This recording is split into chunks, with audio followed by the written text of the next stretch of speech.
Nomophobia, short for no mobile phone phobia, refers to the fear or anxiety of being without a mobile phone or being unable to use it. It is characterized by symptoms such as relentlessness, panic, or discomfort when disconnected from one's device, even temporarily. The term nomophobia was coined in 2008 in the United Kingdom during a study commissioned by the United Kingdom Post Office to examine the mobile phone usage and habits. It has since become increasingly relevant with the widespread adoption of smartphones. Today, nomophobia is recognized as a modern-age anxiety disorder. Nomophobia is closely tied to the principles of computer science and human-computer interaction. Smartphone addiction is often the result of intentional app design choices. Many apps are built using behavioral design techniques to maximize user engagement. Infinite scrolling, variable reward systems similar to the slot machines, and habits forming loops to keep users hooked. Nomophobia isn't officially recognized as a mental health disorder, but it shares many characteristics with anxiety-related conditions. Individuals often report feelings of nervousness, restlessness, or even panic when separated from their phones, even briefly. A notable example is phantom vibration system, where one perceives their phone as vibrating despite no notifications. This illustrates how conditioned our brains have become to expect constant interaction. We check our phones without even thinking about it. It becomes automatic. That kind of behavior is a clear sign of dependency. This response is particularly prevalent among teens and young adults, for whom phones serve as primary tools for socialization, entertainment, and stress management. However, excessive phone use can lead to tangible consequences. Research links heavy usage to increased anxiety, sleep disturbances, and concentration difficulties. Emotional dependence on devices can result in withdrawal symptoms akin to separation anxiety when access is restricted. It's not just about screen time, it's about how our minds have rewired around digital connection. These patterns underscore how deeply technology has intertwined with our cognitive and emotional processes. Technology today isn't built for balance, it's built for captivation. Ever notice how social media never truly lets you go? Every design element is engineered to keep you engaged for just one more minute. Take infinite scroll. No stopping point, no natural break, just an endless stream of content that makes just one more post an effortless decision. And then there's push notifications, designed to disrupt your focus, inject urgency, and pull you back in, even when nothing important has happened. And let's not forget the dark patterns, the manipulative design tricks that subtly urge you towards compulsive engagement. Think of those pop-ups that make it easier to accept all instead of just adjusting your privacy settings, or apps that make it confusing to disable notifications because they don't want you to. None of these features exist by accident. They serve a purpose, maximizing screen time. And the longer you engage, the more data companies collect, the more ads they serve, and the more profit they make.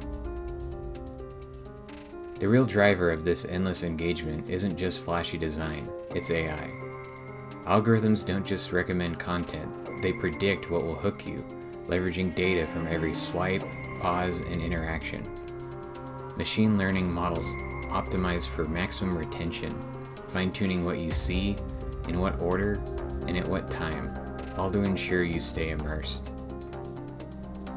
Ever noticed how one video turns into hours of scrolling? That's because the system knows exactly what will keep you watching. AI learns your preferences better than you do. It knows when to introduce controversy to spark engagement, when to surface relatable content to keep you invested, and when to hold back just enough to create anticipation. This isn't just about convenience, it's about control. AI-driven engagement isn't neutral, it's strategic. And that strategy, while effective, comes at a cost: our autonomy.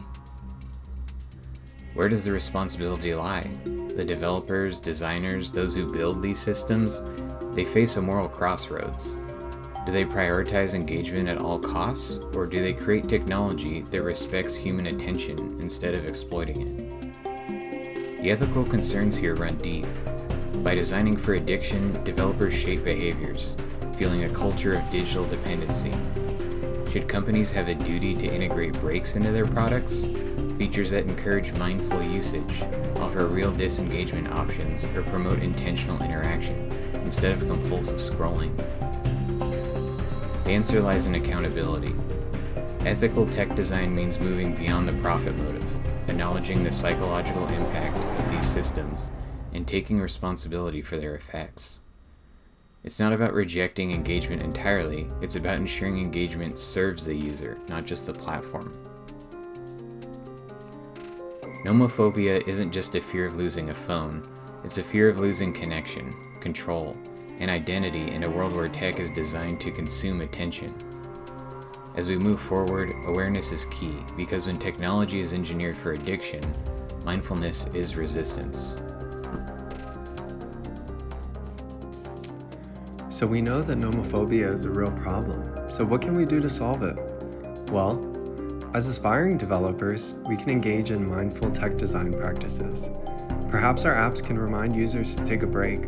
Perhaps they can feature time limits or content guards to promote us to engage in shorter bursts of time.